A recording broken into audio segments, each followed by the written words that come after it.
যে পলিটিশিয়ানের ভিতরে তাকওয়া আছে তার দ্বারা দুর্নীতি সম্ভব না। যে প্রশাসনের কর্মকর্তার ভিতরে তাকওয়া আছে সে ঘুষ নিতে পারবে না, দুর্নীতি করতে পারবে না।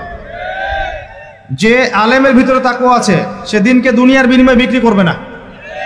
যে ডক্টরের ভিতরে তাকওয়া আছে সে ডাক্তার হবে, কসাই হবে না। যে ইঞ্জিনিয়ারের ভিতরে তাকওয়া আছে সে দেখবেন সত্যিকারের প্রকৌশলী হবে, সে কিন্তু চোর হবে না। ভিতরটা চেঞ্জ করতে হবে, ভিতরটা, এর নাম তাকওয়া। ভিতরটা চেঞ্জ করবে একটা জিনিস, আল্লাহর ওহী, কোরআন এবং সুন্নাহ, ইসলাম। এটা আপনার ভিতরকে পরিবর্তন করবে। আর আমরা অনেক বড় বড় কথা বলি অনেক সময়, কিন্তু মূল কাজটা হচ্ছে ভিতরটা পরিবর্তন করা। আমাদের সবার সাথে যার যার কলব যাবে, যার যার আমল যাবে। আল্লাহ পাক আমাকে কলার চেপে ধরে বলবেন না যে বাংলাদেশে ইসলামী খেলাফত কায়েম করে আসো নাই কেন, এটা আল্লাহ পাক আমাকে বলবেন না। আল্লাহ পাক বলবেন তোমাকে যে দায়িত্ব দিয়েছিলাম ওই দায়িত্ব ঠিকঠাক মতো